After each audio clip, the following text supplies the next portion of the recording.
Hi everyone, this is Mr. Muhammad coming up with another video about logs and how to understand the domain and range of the logarithmic function. And as you can see, this is a graph of log base 2 of x, and the key thing that you need to understand is how this graph is located and what are the constraints of its domain and range. And as you can see, this function is unbounded.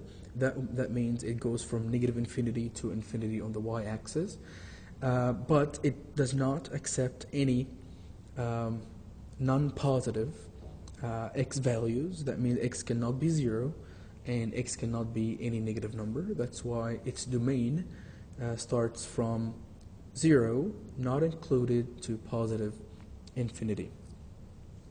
So that's the main thing that you need to know about the graph of the log. Of course, this graph is usually translated, reflected, so the domain changes based on that, and you just need to study how it looks like in different ways and how can you tell without graphing what is the domain and the range of the function. So without any further ado, let's jump into it. So we have 3 examples today, and in these 3 examples I need to write the domain of these functions 1, 2, 3.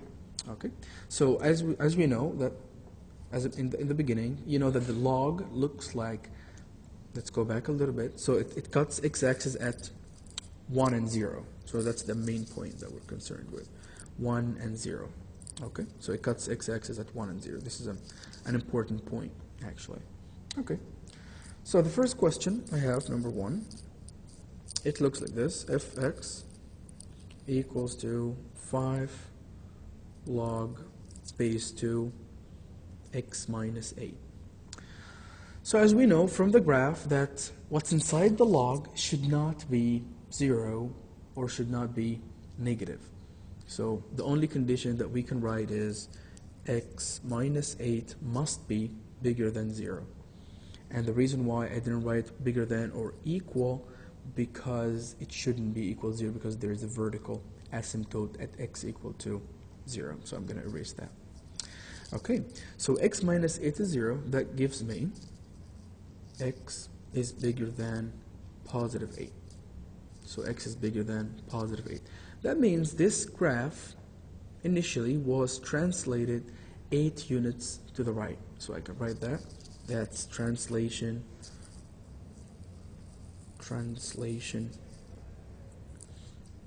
8 units to the right. And the way it looks like, just to imagine how it looks like, I'm going to graph a little bit here.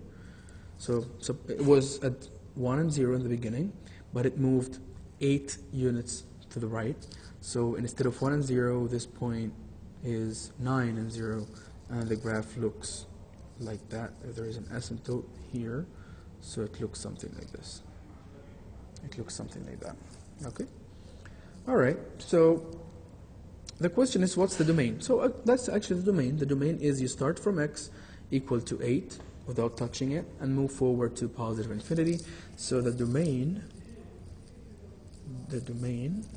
is, you can write it like this: 8 not included until positive infinity not included. Or you can write the domain like that: x is bigger than 8. However, the range in this question is from negative infinity to positive infinity, because it goes from all the way down to up. Alright, so that's pretty straightforward, really, how to look at the domain and range in the first example. The second example is exactly the same. However, as you can see in example number 2, the graph was translated 4 units to the right and also vertically stretched 6 by the factor of 6. But that doesn't change the domain. The domain will always start from 4 to infinity. I'm going to write that example down so just have a big picture.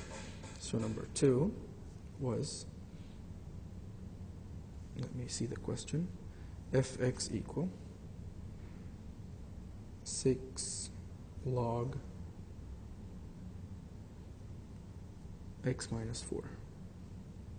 Okay, so this graph will look something like this. It's going to be, instead of cutting the x-axis at 1 and 0, it will cut the axis 4 units further than that. That's 5 and 0.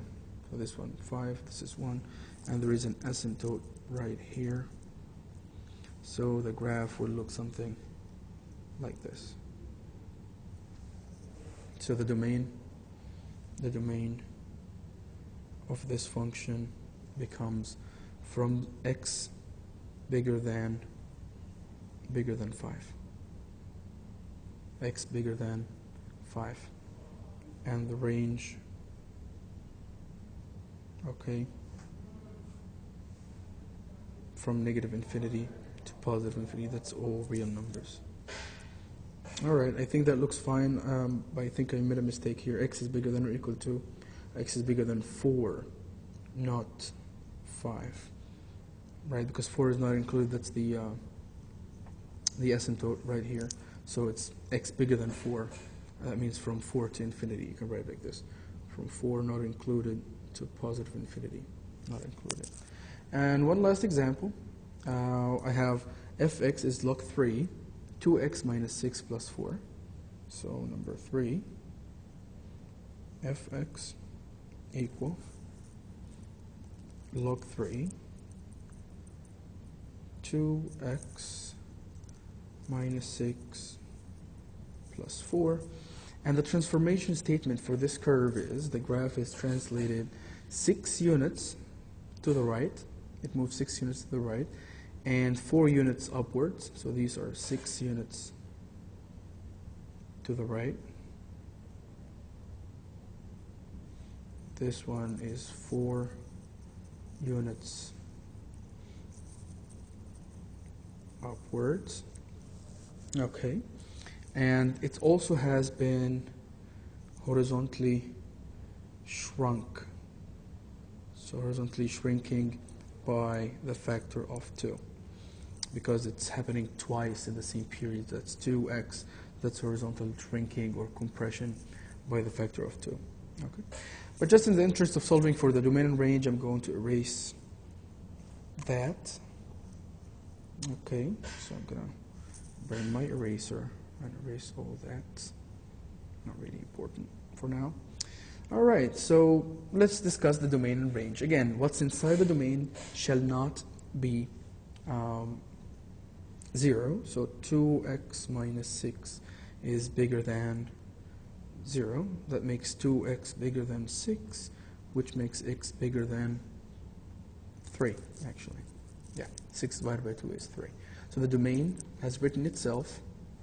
The domain of this function is from 3 not included to positive infinity. The range of this function is all real numbers, same like before. All right, so it's pretty much straightforward, and a really good way to understand how this works is by going to Desmos and graphing those graphs and look exactly how they look like, because it pretty much tells you what's happening with the transformation and with the domain and range. So I actually recommend you to go to a graphing calculator and graph those precisely and see how they look like. And if you have any question, just leave me some comments or let me know via email.